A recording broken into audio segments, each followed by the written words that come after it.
नमः। सभी सनातन प्रेमियों को दंडवत प्रणाम। कल पाप मोचनी एकादशी है और पाप मोचनी के विषय में मैं आपके सामने उपस्थित हुआ हूँ। एक बार की घटना है। भगवान श्री कृष्ण और अर्जुन दोनों संध्या के समय भ्रमण कर रहे थे और भ्रमण करते करते अर्जुन ने भगवान श्री कृष्ण से पूछा कि हे माधव, हे मधुसूदन, आपने गत फाल्गुन शुक्ल पक्ष की जो आमल की एकादशी थी उसके बारे में बड़े विस्तार से बताया। अब मैं इसके आगे आने वाली चैत्र कृष्ण पक्ष की जो एकादशी होती है उसके बारे में जानकारी चाहता हूँ। ऐसी मेरी चेष्टा है ताकि कल युग में आने वाले सभी परेशानियों से और जो व्यक्ति नाना प्रकार के पाप करते हैं उनको किस प्रकार से छुटकारा मिले, इस बारे में आप मेरे को विस्तार पूर्वक बताइए। ऐसा अर्जुन के द्वारा पूछे जाने पर भगवान श्री कृष्ण ने कहा कि हे पार्थ, पूर्व काल की एक घटना मैं आपको बताता हूँ। जो उस समय पृथ्वी अधिपति महाराजा स्वयं मानदाता हुआ करते थे और महानदाता ने बड़े विधि विधान से एकादशी का व्रत किया करते थे, एकादशी के बारे में जानकारी रखते थे और उनके एकादशी के व्रत के प्रभाव से ही उनकी प्रजा हमेशा सुखी जीवन व्यतीत करती थी। तो एक बार की घटना है, जो मानदाता पृथ्वीपति थे वो जाकर के लोमस ऋषि से पूछते हैं। लोमस ऋषि जो थे वह शास्त्रों के बहुत अच्छे विद्वान थे, त्रिकालज्ञ थे और जब भी मानदाता को कोई समस्या महसूस होती थी या जन कल्याण के लिए कोई कार्य करने होते थे तो वो लोमस ऋषि से ही अपनी जिज्ञासा रखते थे और उनसे ही जानकारी लेते थे। तो लोमस ऋषि के पास जाते हैं और मानदाता बड़ी भक्ति भाव श्रद्धा पूर्वक पूजा करके ऋषि का अर्घ्य दे करके प्रणाम करके कहते हैं कि हे प्रभु, आप संसार के प्राणियों को जो नाना प्रकार के ज्ञात अज्ञात पापों को से पीड़ित होकर के नाना प्रकार के दुख भोग रहे हैं, उनके लिए कोई सुगम सा उपाय बताइए जिनसे शीघ्रता से उनका कल्याण हो और सब पापों से उनको मुक्ति मिले। इस प्रकार अनुनय विनय करने पर जो लोमस ऋषि थे उन्होंने कहा कि पूर्व काल में एक चैत्ररथ नामक वन था।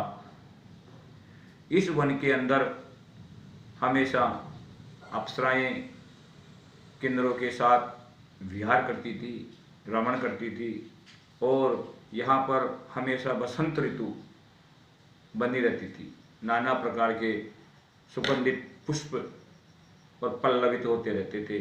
भंवरे वहाँ पे गुंजायमान, उस वातावरण को गुंजायमान रखते थे और देवांगनाएं अप्सराएं तो आती थी और वहाँ पे नाना प्रकार के जो देव पत्नियाँ थी वो भी वहाँ पे आया करती थी और वहाँ विहार करती थी। एक समय की बात है कि उसी वन के अंदर मेधावी नामक एक ऋषि थे जिन्होंने दंड धारण कर रखा था और सन्यासी जीवन व्यतीत कर रहे थे और बहुत बड़े तपस्वी थे, शिव भक्त थे, वो शिव की आराधना करते थे। उनको देख करके ऐसा लगता था कि साक्षात कामदेव ही आ गए हो, ऐसा उनका रूप लावण्य था।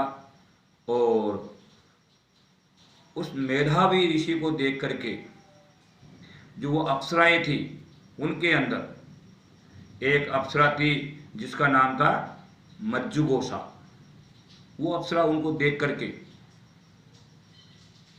उनके रूप लावण्य को देख करके उनकी तरफ मोहित हो गई और मोहित होकर के उनको अपने वश में करने के लिए नाना प्रकार की क्रीड़ाएं करने लगी और वीणा बजाने लगी। वीणा पर ऐसे स्वर छेड़ती थी जिससे मेधावी ऋषि का जो ध्यान था उसकी ओर आकर्षित हो। इस प्रकार बार बार प्रयास करने पर कामदेव जो थे वो भी ऐसे ही समय के इंतजार में थे। कामदेव ने भी ऋषि को जीतने की मन बना लिया कि जो मेधावी ऋषि है बड़े तेजस्वी हैं और इस प्रकार से ही अगर ये भक्ति करते रहे भगवान शिव की तो एक दिन ये इंद्रासन को प्राप्त कर लेंगे, तो इसकी तपस्या भंग होनी चाहिए और इन्होंने मेरे को जीतने की चेष्टा कर रहे हैं तो क्यों न है मैं मेधावी ऋषि को ही जीत लूं।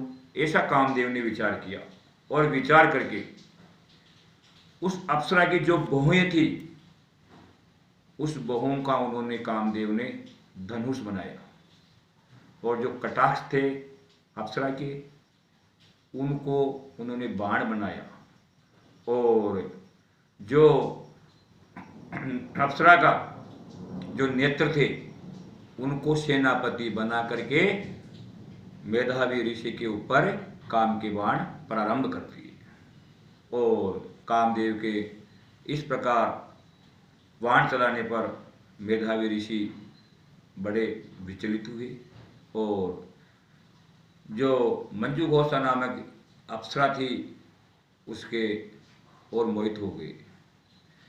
ऐसा समय देख करके मंजू घोषा ने मेधावी ऋषि का आलिंगन कर लिया और आलिंगन करके वो दोनों आपस में रमण करने लगे और रमण करते करते करते करते एक दिन जो मंजू घोषा नामक अप्सरा थी वो ऋषि से कहती है कि हे ऋषिवर अब मेरे को जाना चाहिए, काफ़ी समय हो गया है और मेरे को स्वर्गलोक की ओर जाना चाहिए। लेकिन जो मेधावी ऋषि थे उन्होंने कहा कि हे प्रिय आप शाम को तो आई हो और सुबह होते ही चला जाना, अभी क्या जल्दी है।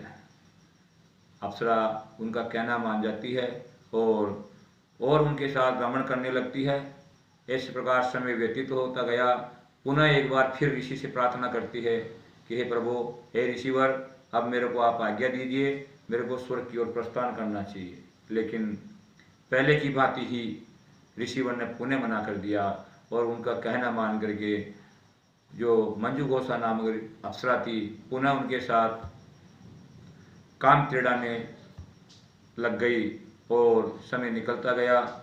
इस प्रकार तीसरी बार जब उन्होंने कहा कि ऋषिवर अब मेरे को जाना चाहिए, बहुत ज़्यादा हो गया है, तब ऋषि की आँख खुली और उन्होंने विचार किया कि मेरे को इस अप्सरा के साथ कितना समय हो गया है। तो वो विचार कर रहे थे तो उनको पता लगा कि 57 साल व्यतीत हो गए थे अप्सरा के साथ विहार करते करते। तो उनको बड़ा क्रोध आया, अपने आप पर बड़ी गलानी हुई और बड़ो क्रोधित हुए।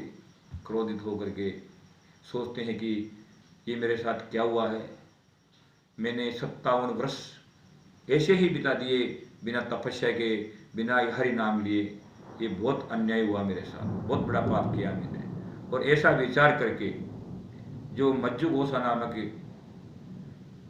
अप्सरा थी उसकी तरफ क्रूर दृष्टि से देखने लगी कि हे पापिनी, हे दुराचारणी, हे दुष्टा, तूने मेरा अहित किया है, तूने बहुत बुरा किया मेरे साथ, अतः मैं तेरे को श्राप देता हूँ, तू जाकर के घोर पिशाचिनी बन जा। अब ऋषि का श्राप कभी असत्य नहीं हो सकता, तो वो तुरंत ही पिशाचिनी बन गई। पिशाचिनी बनने के बाद वो जो अप्सरा थी बार बार करुणा विलाप करने लगी कि हे ऋषिवर मुझे दया कीजिए, मुझ पर कृपा कीजिए। ऋषि मुनियों के संग रहने पर किसी को पिशाचिनी बना पड़े, ये तो अच्छी बात नहीं है। समाज में गलत मैसेज जाएगा कि फला अप्सरा मेधावी ऋषि के साथ 57 वर्ष व्यतीत करने के बाद भी अगर पिशाचिनी बनती है तो फिर ऋषि मुनियों के समीप कौन आएगा, कौन आपकी बात को मानेगा। इस प्रकार नाना प्रकार की विलाप करके जब वो अनुनय विनय करने लगती है तो ऋषि वर्ग सोचते हैं, विचार करते हैं कि मैंने इसको श्राप दे करके अच्छा नहीं किया है, और अगर ये पिशाचिनी बनी रहेगी तो मेरी भी लोक निंदा होगी। क्यों नहीं मैं इसको श्राप से मुक्त होने का उपाय बताता हूँ। और जो मेधावी ऋषि थे उन्होंने अप्सरा से कहते हैं कि हे अप्सरा, हे पिशाचिनी, इस योनि से छूटने का एक ही उपाय है। चैत्र मास के कृष्ण पक्ष में जो पाप मोचनी एकादशी आती है उसका विधि विधान पूर्वक अगर उपवास करती हो तो इस पाप से छुटकारा मिल जाएगा और पुनः अप्सरा का रूप मिल जाएगा। इस प्रकार अप्सरा को पाप मोचनी के बारे में बता करके ऋषिवर जो अपने पिता के पास जाते हैं। मेधावी जो ऋषि थे, ये च्यवन जो ऋषि थे उनके पुत्र थे, तो अपने पिता के पास जाकर के कहते हैं कि जो ही पिता के पास पहुंचते हैं तो उनके पिता च्यवन ऋषि उनको देख करके जान जाते हैं कि हे मेधावी, आपने ऐसा कौन सा अत्याचार किया है या ऐसा क्या पाप किया है जिसके कारण से तुम्हारे चेहरे पर कालीमा है और तुम्हारा समस्त तेज नष्ट हो गया है, तुम्हारी तपस्या कहाँ चली गई। इस प्रकार कहने पर मेधावी ऋषि कहते हैं कि हे पिताश्री, मैंने एक अप्सरा के साथ रमण करने के कारण इस पाप में मैं गिर गया हूँ और उस पाप के प्रभाव से मेरी यह दशा हुई है। मैं आपको दंडवत प्रणाम करता हूँ और मेरे को इस पाप से छुटकारा पाने का कोई उपाय बताइए। इस प्रकार अपने पिताश्री से कहने पर च्यवन ऋषि बोलते हैं कि हे पुत्र, चैत्र मास के कृष्ण पक्ष की जो पाप मोचनी एकादशी आती है उसका आपको विधि विधान पूर्वक इसका व्रत उपवास करना चाहिए और उपवास करने के प्रभाव से समस्त पापों से छुटकारा मिल जाएगा और पुनः आपका तेज आपके चेहरे पे दिखने लगेगा। इस प्रकार पिता की आज्ञा पाकर मेधावी जो ऋषि थे वो जाकर के एकादशी का, पाप मोचनी एकादशी का व्रत उपवास करते हैं और उस व्रत के उपवास के प्रभाव से समस्त पापों से छुटकारा पा जाते हैं और इसी एकादशी के प्रभाव से वो अप्सरा भी पुनः पिशाचिनी की योनि को छोड़ करके अप्सरा बन जाती है और स्वर्ग लोक को चली जाती है। इस प्रकार मानदाता राजा के द्वारा पूछे जाने पर जो लोमस ऋषि ने मानदाता को बताया था वही कथा हे अर्जुन आज मैं आपको कहता हूं। इस रोज एकादशी का व्रत उपवास करने से प्राणी घोर से घोर पाप से भी मुक्त पा जाता है, ब्रह्महत्या से भी पाप जाता है, स्वर्ण की चोरी से भी उसको छुटकारा मिल जाता है और मद्यपान करने वाला, अगम्य गमन करने वाला, ऐसे घोर पापों से भी मुक्ति मिल जाती है। अतः कल युग के अंदर प्रत्येक प्राणी को इस एकादशी का उपवास संयम पूर्वक विधि विधान से करना चाहिए ताकि जाने अनजाने में हुए पापों से छुटकारा मिल सके। जय श्री कृष्णा, राधे गोविंद।